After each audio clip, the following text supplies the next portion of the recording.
Hi hello ನಮಸ್ಕಾರ ಕರ್ನಾಟಕ, ನಾನು ನಿಮ್ಮ ಜಯಂತ ಚಕ್ರವರ್ತಿ. ಸೊ ಕನ್ನಡ ಫಿಲ್ಮ್ ಹಿಸ್ಟ್ರಿಯ ಇವತ್ತಿನ ಕಂಟೆಂಟ್ನಲ್ಲಿ ನಮ್ಮ ಕನ್ನಡದ ಟ್ಯಾಲೆಂಟ್ ಕಲಾವಿದರು, ಕಾಲೇಜ್ ಕಲಾವಿದ ತುಂಬ ಡಿಫ್ರೆಂಟ್ ಆಗಿದೆ. So ಗಿಲಿಗಿಲಿಯ winner. ಸೊ ಈಗ ಸದ್ಯಕ್ಕೆ ಭರ್ಜರಿ ಬ್ಯಾಚುಲರ್ಸ್ ಅಲ್ಲಿ ತುಂಬ ಭರ್ಜರಿಯಾಗಿ ಗೇಮ್ಸ್ ಆಗ್ತಾ ಇರೋದು, ಪರ್ಫಾರ್ಮೆನ್ಸ್ ಮಾಡ್ತಿರೋಂಥ ಹೋಲಿ ಕಾರ್ತಿಕ್ ನಮ್ಮ ಜೊತೆ ಇದ್ದಾರೆ. Sir welcome. Thank you sir, thank you. ನಿಮಗೂ ನಮ್ಮ ಮನೆಗೆ ವೆಲ್ಕಮ್ಮು, ಆ್ಯಂಡ್ ಆಡಿಯನ್ಸಿಗೂ ನಮ್ಮ ಮನೆಗೆ ಮತ್ತೊಂದು ಸರಿ ವೆಲ್ಕಮ್. ಹೇಗಿದ್ದೀರಾ ಸರ್? ಸರ್ ಸಖತ್ತಾಗಿದ್ದೀನಿ ಸರ್. ಸೂಪರ್ ಆಗಿದ್ದೀರಾ? Super fine. ಸಿನಿಮಾಗಳ ಲೈಫ್ ಹೇಗೆ ನಡೀತಾ ಇದೆ ಸರ್? ಈ ಸಿನಿಮಾ ಲೈಫ್ ಅದೇ ಕೆರಿಯರ್ ಇವಾಗ ಸ್ಟಾರ್ಟ್ ಆಗಿರೋದು. ಇನ್ನು ಇವನು ಸಿನಿಮಾ ಮಾಡ್ತಾನೆ ಅಂತ ಜಸ್ಟ್ ಗುರುತಿಸ್ಕೊಳ್ಳೋಕೆ ಶುರುವಾಗಿರೋದು. ಸೊ ಏನಾಗುತ್ತೆ ಅಂದರೆ, ಇವಾಗ ರಂಗಭೂಮಿ ನಾವು ಫುಲ್ ಎಷ್ಟು ಮಾಡಿದ್ರು ಟಿ ವಿಗೆ ಬಂದಾಗ ನಾವು ಮತ್ತೆ ಝೀರೋಯಿಂದ ಸ್ಟಾರ್ಟ್ ಮಾಡಬೇಕು. ಟಿ ವಿಲಿ ನಾವು ಎಷ್ಟೇ ಹೆಸರು ಮಾಡಿದ್ರೂ ಸಿನಿಮಾಗೆ ಬಂದಾಗ ಝೀರೋಯಿಂದ ಸ್ಟಾರ್ಟ್ ಮಾಡಬೇಕು. ಸೊ ಇವಾಗ ನಾವು ಸಿನಿಮಾದಲ್ಲಿ ಝೀರೋ ಇದ್ದೀವಿ, ಇನ್ನೂ ಝೀರೋನೇ ಇದ್ದೀವಿ, ಏನೂ ಕಲ್ತೀವಿ. ಸೊ ಇವಾಗ ಸ್ಟಾರ್ಟ್ ಆಗ್ತಾ ಇದೆ, ಬಟ್ ಚೆನ್ನಾಗಿದೆ, ಸ್ಟಾರ್ಟಿಂಗೇ ಚೆನ್ನಾಗಿದೆ. ಹಾಂ, ಈಗ ನೀವು ಹೇಳಿದ್ರಲ್ಲ, ಇದಕ್ಕೊಂದು ಪೂರಕವಾದ ಪ್ರಶ್ನೆ ರೆಡಿ ಮಾಡ್ಕೊಂಡಿದ್ದೆ, ಬಟ್ ನೀವು ಹೇಳಿದ್ರೆ ಫಸ್ಟೇ ಕೇಳ್ತಾ ಇದ್ದೆ. ನೀವು ಟೆಲಿವಿಷನ್ ಇಂದ ಬಂದವರಲ್ವಾ? ಸೊ ಮಜಾ ಭಾರತ ಸಿಕ್ಕಾಪಟ್ಟೆ ಹಿಟ್ ಪ್ರೋಗ್ರಾಮ್. ಆ ಟೈಮಲ್ಲಿ ನಾವು ಕಲರ್ಸ್ ಇದರಲ್ಲಿ ಬಿಟ್ಟು ಸಾಕು ಯೂಟ್ಯೂಬಲ್ಲಿ, ಫೇಸ್ಬುಕ್ ನೋಡಿದ ತಕ್ಷಣ ಶಾಕ್ ಆಗ್ಬಿಡೋದು. ಏನಕ್ಕಂದ್ರೆ ಮಿಲಿಯನ್ಸ್, 10 ಮಿಲಿಯನ್ಸ್, ಓಕೆ, ಕೋಟಿಗಟ್ಟಲೆ ವ್ಯೂಸ್ ಆಗ್ಬಿಟ್ಟಿದೆ ಅಲ್ವಾ ನಿಮ್ಮ ಕಾಮಿಡಿ. ಕಾಮೆಂಟ್ಸ್ ಎಲ್ಲ ಲಕ್ಷಗಟ್ಟಲೆ, ಸಾವಿರಗಟ್ಟಲೆ ಕಾಮೆಂಟ್ಸ್. ಈ ಒಂದು ವ್ಯೂಸ್, ಈ ಒಂದು ಕಾಮೆಂಟ್ಸ್ ಜನಗಳಿಂದ ಪ್ರೀತಿ ಪಡ್ಕೊಂಡಿರೋರು ಸಡನ್ ಆಗಿ ಒಂದು ಕ್ಷಣ ಸಿನಿಮಾಗೆ ಅಂತ ಬಂದಾಗ ನೀವು ಹೇಳ್ದಂಗೆ ಝೀರೋಯಿಂದ ಸ್ಟಾರ್ಟ್ ಮಾಡಬೇಕು ಅಂತಂದ್ರೆ, ಸೊ ಒಂದು ಸಾಂಗ್ ಹಿಟ್ ಆಗಬೇಕು ಅಂದ್ರೆ 1 ಮಿಲಿಯನ್ ರೀಚ್ ಆಗೋದು ತುಂಬಾ ದೊಡ್ಡ ವಿಷಯ. ಲಕ್ಷ ಅಂದ್ರೆ ಖುಷಿ ಅಂತ. ಇಷ್ಟೊಂದು ವ್ಯೂಸ್, ಜನಮನ್ನಣೆ ಪಡೆದಿರೋಂಥವ್ರು ಸಿನಿಮಾ ಬಂದಾಗ ಅದು ಹೆಂಗಿರುತ್ತೆ ಮೈಂಡ್ ಸೆಟ್ಟು ಅಂತ? Simple sir. ಎಕ್ಸಾಂಪಲ್, ಈಗ ನಾನು ಕಾಲೇಜಿಗೆ ಹೋಗ್ತಾ ಇರ್ತೀನಿ, ಸಿಕ್ಕಾಪಟ್ಟೆ ಹವಾ ಇರುತ್ತೆ ನನ್ನ ಕಾಲೇಜಲ್ಲಿ. ಕಟ್ ಮಾಡಿದ್ರೆ ಮತ್ತೆ ನಾನು ಕೆಲ್ಸಕ್ಕೆ ಬರಲೇಬೇಕು. ಹೊಸ ಕಂಪ್ನಿ ಸೇರ್ಕೊಂಡಿದ್ದೀನಿ, ಅಲ್ಲಿ ನಾನು ನನ್ನ ಕೆಪಾಸಿಟಿ, ನಾನು ಏನು ಮಾಡ್ತೀನಿ, ನಾನು ಎಷ್ಟು ಸಕ್ಸಸ್ ಕಾಣ್ತೀನಿ ಅನ್ನೋದ್ರ ಮೇಲೆ ನನ್ನ ಆ್ಯಟಿಟ್ಯೂಡ್ ಅಲ್ಲಿ ಸೆಟ್ ಆಗ್ತಾ ಹೋಗುತ್ತೆ. ಸೊ ಇವಾಗ ಏನಂದರೆ, ನಾನು ಹೊಸ ಕೆಲಸಕ್ಕೆ, ಈ ಜಾಬ್ ನನಗೆ ಹೊಸದು, ನನಗೆ ಒಂದು ಹೊಸ ಕೆಲಸಕ್ಕೆ ಸೇರಿದ್ದೀನಿ, ಹೊಸ ಥರ ಅನುಭವ, ಹೊಸಬ್ರು ನೋಡೋ ಅಂಥ ಅದೃಷ್ಟ. ನಾವೆಲ್ಲ ಟಿ ವಿಲಿ ನೋಡಿರೋ ಕಲಾವಿದರು, ಅಂದರೆ ಸಿನಿಮಾದಲ್ಲಿ ನೋಡಿಕೊಂಡು ಅಯ್ಯೋ ಅಪ್ಪ ಅಂದವರು, ಇವತ್ತು ಅವ್ರ ಜೊತೆ ಕೆಲಸ ಮಾಡ್ತಾಯಿದ್ದೀವಿ. ಸಖತ್ ಖುಷಿ ಇದೆ, ಹೊಸದಾಗಿದೆ, ಚೆನ್ನಾಗಿದೆ. ನಂದೊಂದು 100 ಹತ್ರ ಆಗಿದೆ. 100 ಹತ್ರ ಅಲ್ಲ. ಫಸ್ಟ್ ಸಿನಿಮಾ ನೀವು ಆ್ಯಕ್ಟ್ ಮಾಡಿದ್ದು ಯಾವುದು? ಫಸ್ಟು ಸಿನಿಮಾ ಬಂದ್ಬಿಟ್ಟು ಪುಣ್ಯಾತ್ ಕಿತ್ತಿರು ಅಂತ. ಸೊ ಅದಾದ್ರ ಮೇಲೆ ಅದಾಗಿ ನೆಕ್ಸ್ಟ್ ಸಿನಿಮಾನೇ ತ್ರಿವಿಕ್ರಮ. ತ್ರಿವಿಕ್ರಮ ಅಲ್ಲಿಂದ ಇಲ್ಲಿ ಗಂಟ ಪುಣ್ಯಾತ್ ಕಿತ್ತಿರು, ಅಲ್ಲಿಂದ ಶುರು. ಸೊ ಇಷ್ಟ ಆಗಿದೆ. ಸೊ ಅದರಲ್ಲಿ ಸುಮಾರಷ್ಟು ರಿಲೀಸ್ ಆಗಕ್ಕಿದ್ದಾವೆ, ಸುಮಾರಷ್ಟು ರಿಲೀಸ್ ಆಗದೇ ಇರೋ ಇದ್ದಾವೆ, ಸುಮಾರಷ್ಟು ರಿಲೀಸ್ ಆದವು ಇದ್ದಾವೆ, ಸುಮಾರಷ್ಟು ಅರ್ಧಕ್ಕೆ ನಿಂತವು ಇದ್ದಾವೆ. ಬಟ್ ಅದೇ ಅಷ್ಟು ಸಿನಿಮಾ ಮಾಡಿರೋದೊಂದು ಎಕ್ಸ್ಪೀರಿಯನ್ಸ್. ಎಲ್ಲ ಸಿನಿಮಾನೂ ಒಂದೊಂದು ಎಕ್ಸ್ಪೀರಿಯನ್ಸು, ಸಿನಿಮಾನೂ ಒಂದೊಂದು ಹೊಸ ಎಕ್ಸ್ಪೀರಿಯನ್ಸ್ ಕೊಡ್ತಾ ಇದೆ, ಹೊಸದೇನೋ ಕಲಿಸ್ತಾ ಇದೆ. ನನಗೆ ಅನಿಸುತ್ತೆ ಫಸ್ಟು ನಾನು ಮಾಡಿರೋದು ಮಜಾ ಬರ್ತದೋ ಅಥವಾ ಯಾವುದೋ ಆ್ಯಕ್ಟರ್ ಏನು ಗಲೀಜಾಗಿ ಮಾಡಿದ್ದೀನಪ್ಪ ಅನಿಸ್ತಾ ಇರುತ್ತೆ. ಏನಕ್ಕಂದರೆ ನಾವು ಒಬ್ಬರು ನೋಡಿ ಕಲಿತಾ ಅಪ್ಡೇಟ್ ಆಗ್ತಾ ಇರ್ತೀವಿ. ಫಸ್ಟಿಗೆ ನಾವೇ ದೊಡ್ಡ ಜನ, ನಮ್ಮನ್ನು ಬಿಟ್ಟರೆ ಯಾರೂ ಮಾಡೋರಲ್ಲ. ಬೆಟ್ಟದಕ್ಕಿಂತ ಬೆಟ್ಟ ದೊಡ್ಡ, ಮರದಕ್ಕಿಂತ ಮರ ದೊಡ್ಡ. ನಾವು ಇರೋ ಒಂದು ಜಾಗ ಬಿಟ್ಟು ಆಚೆಗೆ ಇಳಿದ್ರೆ ಅಯ್ಯೋ ಎಲ್ಲರೂ ನನಗಿಂತ ದೊಡ್ಡವ್ರು, ನಾನು ಒಬ್ಬನೇ ಚಿಕ್ಕವನಲ್ಲ ಅನಿಸ್ತದೆ. ಅದೊಂದು ಕಲಿಯೋಕ್ಕೆ ಅವಕಾಶ, ಅದು ಚೆನ್ನಾಗಿದೆ. ಓಕೆ, ಈಗ ಕಾಲೇಜ್ ಕಲಾವಿದ ಸಿನಿಮಾಗೆ ಬಂದರೆ ಒನ್ ಆಫ್ ದ ಲೀಡ್ ಸಿನಿಮಾದಲ್ಲಿ. ಹೌದು. ಸೊ ಹೆಂಗೆ ಇದೆಲ್ಲ ಬಂದಿದ್ದು, ಹೆಂಗೆ ಸ್ಟಾರ್ಟ್ ಆಯಿತು ಇದೆಲ್ಲ ಜರ್ನಿ? ಕಾಲೇಜ್ ಕಲಾವಿದ ಸಿನಿಮಾ ಹೆಂಗಂದರೆ, ಟಗರುಪಲ್ಯ ಅವರು ಡೈರೆಕ್ಟ್ರು ಟಗರುಪಲ್ಯ ಸಿನಿಮಾ ನೋಡಿದ್ದಾರೆ. ನನಗೆ ಅದನ್ನೇ ಹೇಳಿದ್ದು. ನೋಡಿದ ತಕ್ಷಣ ಮನೆಗೆ ಬಂದು ಸ್ಕ್ರಿಪ್ಟಲ್ಲಿ ಹುಲಿ ಕಾರ್ತಿಕ್ ಅಂತ ಬರ್ಕೊಂಬಿಟ್ಟೆ. ಸರ್, ನಾನು ಯಾವ ವಿಷಯದಲ್ಲೋ ಕಾಂಪ್ರ ಆಗ್ತೀನಿ, ನಿಮ್ಮ ವಿಷಯದಲ್ಲಿ ನಾನು ಕಂಠೀರವದಲ್ಲಿ ಇನ್ನೊಂದು ಮೂವಿದೆ, ಯಾವುದೋ ಶೂಟ್ ಮಾಡ್ತಾಯಿದ್ವಿ, ಸಾಂಗ್ ಶೂಟ್ ಮಾಡ್ತಾಯಿದ್ವಿ. ಬಂದು ಕೂತ್ಬಿಟ್ರು, ಸರ್ ನೀವೇ ಮಾಡಿ ಸರ್, ನನಗೆ ಟಗರುಪಲ್ಯದಲ್ಲಿ ನೀವು ಈ ಔಟ್ ಆಫ್ ಫೋಕಸಲ್ಲೂ ಆ್ಯಕ್ಟ್ ಮಾಡಿದ್ದೀರಾ, ನನಗೆ ಸಖತ್ ಇಷ್ಟ ಆಯಿತು, ಬನ್ನಿ ಸರ್ ಮಾಡಿ. ಸರ್ ನೀವು ಹಿಂಗೆಲ್ಲ ಕೇಳ್ಕೊಳ್ಳೇಬೇಡಿ, ನಾನು ಆ್ಯಕ್ಟ್ ಮಾಡಿದ್ದೀನಿ, ಒಪ್ಕೊಳ್ತೀನಿ, ಚೆನ್ನಾಗಿ ಮಾಡಿದೆ. ಹಂಗಂದ್ರೂ ಕೂಡ ನಾನೇನು ದೊಡ್ಡ ಕಲಾವಿದ ಅಲ್ಲ, ನಾನೇನು ಚಿಕ್ಕವನು ರಿಕ್ವೆಸ್ಟ್ ಮಾಡೋ ಅಂಥ ದೊಡ್ಡ ಕಲಾವಿದ ಅಲ್ಲ. ಬರ್ತೀನಿ, ನಾನು ಕಾಯ್ತಾ ಇರೋದು ಅದಕ್ಕೆ, ನನಗೆ ಕೆಲಸ ಸಿಕ್ಕಿದ್ರೆ ಸಾಕು ಅಂತ. ನಾನೇನೋ ನಾನು ಏನೂ ಆಗಿಲ್ಲ ಸರ್, ಸೆಲೆಬ್ರಿಟಿನೋ ದೊಡ್ಡ ಇದು ಆಗಿಲ್ಲ ನನಗೆ ಹೆಂಗಂದರೆ, ಬೆಳಗ್ಗೆ ಇದ್ದರೆ ಶೂಟಿಂಗ್ ಸಿಕ್ಕಿದ್ರೆ ಸಾಕಪ್ಪ ಅನ್ನಂಗೆ ಇದೀವಿ ನಾವು. ಸೊ ಅದಕ್ಕೆ ನಾವು ಬೇಡ್ಕಂತಲೇ ಇರ್ತೀವಿ, ಬೆಳಗ್ಗೆ ಎದ್ರೆ ಶೂಟಿಂಗ್ ಸಿಗ್ಲಪ್ಪ, ಬೆಳಗ್ಗೆ ಎದ್ರೆ ಕೆಲಸ ಅಂತ. ಯಾಕಂದರೆ ಕಲಾವಿದರು ಇವ್ರಿಗೆ ಅದು ಇದು ಅಂತ ಮಾತಾಡ್ಬೋದು, ಬಟ್ ಕಲಾವಿದ್ರ ಪರಿಸ್ಥಿತಿ ನೀರಿನ ಮೇಲೆ ಗುಳ್ಳೆ. ನಾಳೆ ಸಿನಿಮಾ ಇಲ್ಲ ಅಂದರೆ ನಾನು ಊರಿಗೆ ಹೋಗಿ ಮತ್ತೆ ನನಗೆ ಹಳೆ ಕೆಲಸನೇ ಮಾಡಬೇಕು. ನಮ್ಮ ಆ್ಯಟಿಟ್ಯೂಡು ನಮ್ಮ ದೌಲತ್ತು ಯಾವುದೂ ಇಲ್ಲಿ ಕರ್ಕೊಂಡು ಹೋಗಲ್ಲ. ನನ್ನ ಆ್ಯಟಿಟ್ಯೂಡು ನನ್ನ ದೌಲತ್ತು ನನ್ನ ಮನೆ ಬಾಡಿಗೆ ಕಟ್ಟಲ್ಲ. ಸೊ ನನಗೇನಂದರೆ ನನ್ನ ಕೆಲಸ ಮಾಡ್ಬೇಕು ಚೆನ್ನಾಗಿ. ನಾನು ಅದು ಇದು ಬೇರೆದನ್ನೆಲ್ಲ ತಲೆ ಕೆಡ್ಸ್ಕೊಂಬಾರ್ದು. ನಂಗೆ ಬೇಕಾಗೂ ಇಲ್ಲ. ನಂಗೆ ಬೇಕಾಗಿರೋದು ಒಂದೇ ಒಂದು ನನ್ನ ಕೆಲಸ ಏನು, ಅಭಿಮಾನಿಗಳನ್ನು ಖುಷಿ ಪಡಿಸೋದು. ಇದಿಷ್ಟು ಮಾಡಿದ್ನ ಬಂದನ್ನ ಮನೇಲಿದ್ನ ಮುಗೀತು.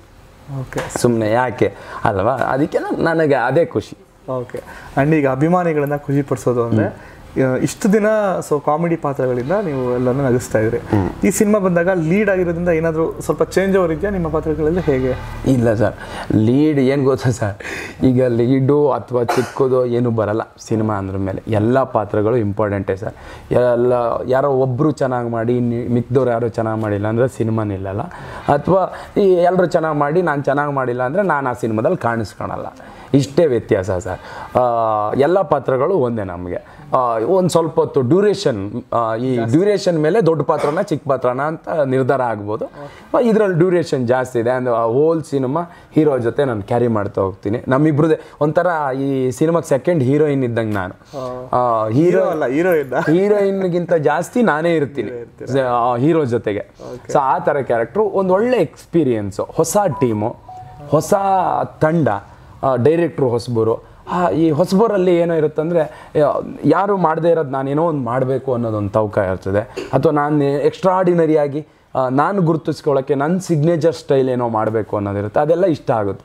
ಆಮೇಲೆ ಸ್ವಲ್ಪ ಫ್ರೀ ಬಿಡ್ತಾರೆ ನಮ್ಮನ್ನು ಇಂಪ್ರೂವೈಸ್ ಮಾಡೋಕ್ಕೆ, ಇದಕ್ಕೆಲ್ಲ ಫ್ರೀ ಬಿಡ್ತಾರೆ. ಡೈರೆಕ್ಟ್ರು ತುಂಬ ಟ್ಯಾಲೆಂಟೆಡ್ ಇದ್ದಾರೆ. ನನಗೆ ಅದು ಎಲ್ಲರಿಗಿಂತ ಜಾಸ್ತಿ ನನಗೆ ಇಷ್ಟ, ತುಂಬ ಹಾನೆಸ್ಟ್ಲಿ ಇಷ್ಟ ಅಂದರೆ ನನಗೆ ಪ್ರೊಡ್ಯೂಸರ್.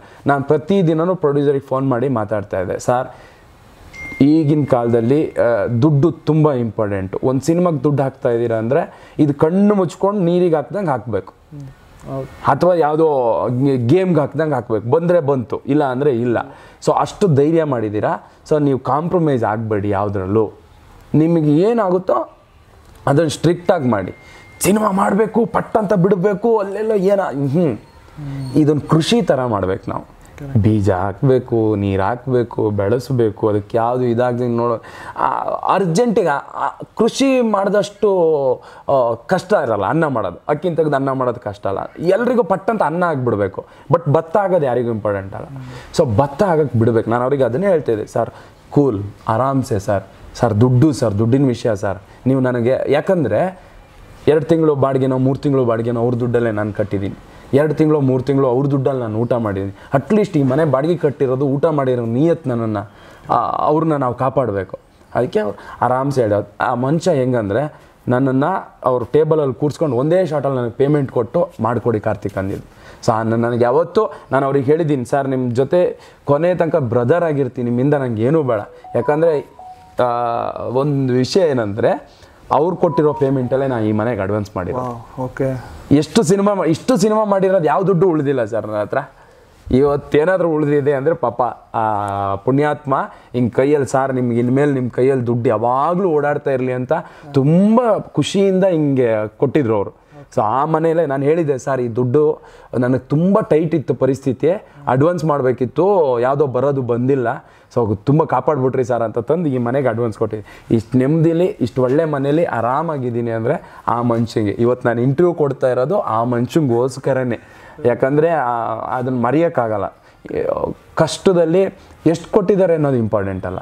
ನಾನು ಕಷ್ಟದಲ್ಲಿದ್ದಾಗ 10 ರೂಪಾಯಿನೂ ಇಂಪಾರ್ಟೆಂಟ್ ಆಗುತ್ತೆ. ಆ ಮನುಷ್ಯ ಜಾಸ್ತಿ ಕೊಟ್ಟಿದೆ, ತುಂಬ ಖುಷಿ ಇದೆ. ಅವರಿಗೆ ತುಂಬ ಒಳ್ಳೆಯದಾಗಬೇಕು. ನಾನು ಅದನ್ನೇ ಕೇಳ್ಕೊಳ್ಳೋದು. ಯಾಕಂದರೆ ಇವತ್ತಿನ ಕಾಲದಲ್ಲಿ ಒಳ್ಳೆ ಮನಸ್ಸಿರೋರು ಯಾರಾದರೂ ಒಳ್ಳೇದಾದರೆ ಅವರಿಗೆ ಅವ್ನು ಹೆಂಗೆ ಒಳ್ಳೇದಾಗ್ಬಿಟ್ಟ, ನನಗಿಂತ ಬೇಗ ಒಳ್ಳೇದಾಗ್ಬಿಟ್ಟು ಅನ್ನೋರೇ ಜಾಸ್ತಿ. ಸೊ ಅದರಲ್ಲಿ ಇಲ್ಲಪ್ಪ ನಮ್ಮ ಜೊತೆ ಇವನಿಗೂ ಒಳ್ಳೇದಾಗಲಿ ಅನ್ನೋರು ಇರ್ತಾರಲ್ಲ, ಅವ್ರನ್ನ ನಾವು ಉಳಿಸ್ಕೊಳ್ಳೇಬೇಕು. ಆ ಮನುಷ್ಯ ಅದನ್ನೇ ಹೇಳ್ತಾಯಿದ್ರು, ಸರ್ ನನಗೆ ಇದು ಫಸ್ಟ್ ಎಕ್ಸ್ಪೀರಿಯನ್ಸ್ ಸಿನಿಮಾ, ಇನ್ಮೇಲೆ ಮಾಡ್ತೀನಿ ಸರ್, ಇನ್ನೂ ಚೆನ್ನಾಗಿ ಮಾಡ್ತೀನಿ.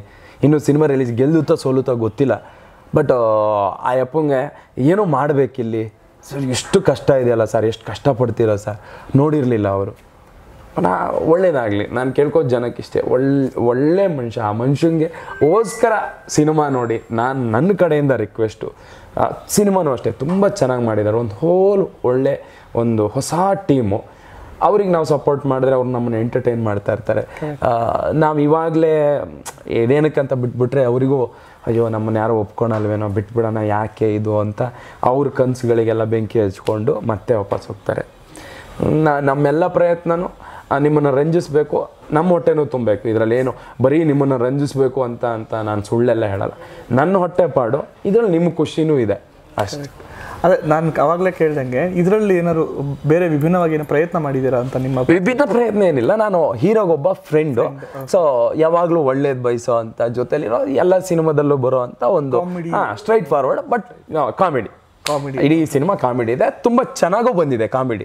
ನಂದು ಮತ್ತೆ ಆರವ್ ಸೂರ್ಯ ಅವ್ರದ್ದು ತುಂಬ ಚೆನ್ನಾಗಿ ವರ್ಕೌಟ್ ಆಗಿ ನಮ್ಮಿಬ್ಬರದೇ ಚೆನ್ನಾಗಿದೆ.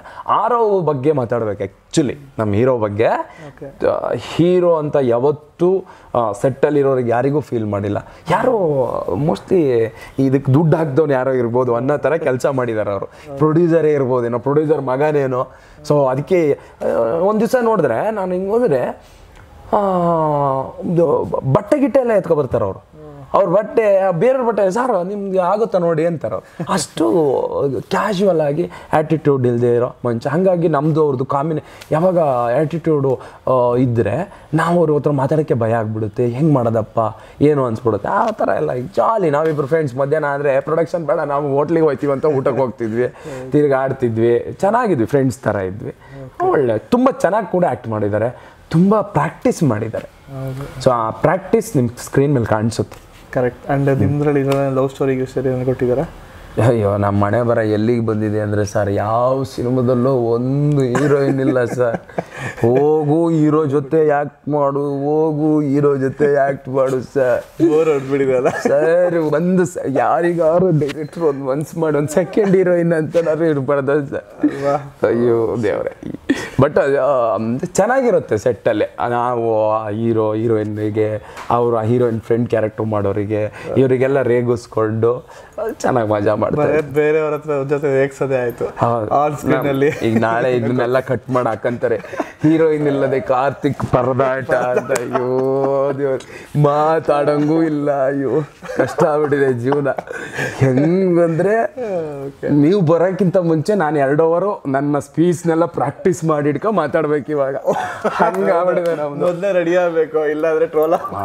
ಹೆಂಗೆ ಇದು ಹೆಂಗ್ ಗೊತ್ತಾ ಬಾಸ್, ಇಲ್ಲಿ ನಿಮ್ಮ ಪರನೂ ಇದ್ದಾರೆ, ನಿಮ್ಮ ವಿರೋಧನೂ ಇದ್ದಾರೆ. ಅಕಸ್ಮಾತ್ ನಿಮ್ಮ ಪರ ಮಾತಾಡಿದ್ರೆ ವಿರೋಧದವ್ರಿಗೆ ಅದು ಇಷ್ಟ ಆಗಲ್ಲ, ವಿರೋಧ ಮಾತಾಡಿದ್ರೆ ಪರ ಇರೋರಿಗೆ ಇಷ್ಟ ಆಗಲ್ಲ. ನಾವು ಏನು ಮಾಡೋಕ್ಕಾಗಲ್ಲ. ಒಂದಿಷ್ಟು ಜನಕ್ಕೆ ನಮ್ಮನ್ನ ಇಷ್ಟಪಡ್ತಾರೆ, ಒಂದಿಷ್ಟು ಜನ ನಾವು ಇಷ್ಟಪಡಲ್ಲ. ಹಂಗಂತ ನಾವು ಯಾರನ್ನೂ ದ್ವೇಷ ಮಾಡೋಕ್ಕಾಗಲ್ಲ. ನಾವು ಎಲ್ರಿಗೋಸ್ಕರ ಮಾಡ್ಬೇಕು, ನಾವು ಯಾರನ್ನೂ ಆಯ್ಕೆ ಮಾಡೋಕ್ಕೂ ಆಗಲ್ಲ. ಬೈಯೋರು ಬೈತಾರೆ, ಹೊಗಳೋರು ಹೊಗಳ್ತಾರೆ. ಹೊಗಳ್ದವ್ರನ್ನೆಲ್ಲ ತಗೊಂಡು ಬೈದವರೆಲ್ಲ ಯಾಕೆ ಬೈದಿದ್ದಾರೆ, ಏನು ಬೈದಿದ್ದು ಒಳ್ಳೇದ ಕೆಟ್ಟದ ಅಂತ. ಒಳ್ಳೇದಾದ್ರೆ ಅದನ್ನು ತಗೊಳ್ಳೋಣ, ಕೆಟ್ಟದಾದ್ರೆ ಅದನ್ನ ಬಿಟ್ಟು ಹಾಕೋಣ, ನಮ್ಮ ಜರ್ನಿ ನಾವು ಮಾಡೋಣ. ಯಾರಿಗಿಲ್ಲ ಸಾರ್ ದುಶ್ಮನ್ ಅಂತ ಸರ್. ನಮ್ಮಲ್ಲಿ ದೇವರಲ್ಲೇ ಡಿವೈಡ್ ಮಾಡ್ತಾರೆ ಅಲ್ವಾ. ನಾವು ಮನುಷ್ಯರಲ್ಲಿ ಡಿವೈಡ್ ಮಾಡ್ತೀವಿ, ಪ್ರಾಣಿಗಳಲ್ಲಿ ಡಿವೈಡ್ ಮಾಡ್ತೀವಿ. ಇನ್ನು ನಾವು ಯಾರು ಸರ್, ನರಮಾನವ. ಇಲ್ಲ ಯಾವುದೋ ಇಷ್ಟು ದೊಡ್ಡ ಇಂಡಸ್ಟ್ರೀಲಿ ಒಂದು ಚಿಕ್ಕ ಧೂಳಿನ ಕಣ ನಾನು ಅಷ್ಟೇ. ನನ್ನನ್ನು ಅನ್ನೋದು ಅವರೇ, ಎತ್ತಿ ಹಿಂಗೆ ಹಿಡ್ಕೊಳೋದು ಅವ್ರು. ತಲೆ ಕೆಡ್ಸ್ಕೊಳಂಗಿಲ್ಲ. ಕರೆಕ್ಟ್.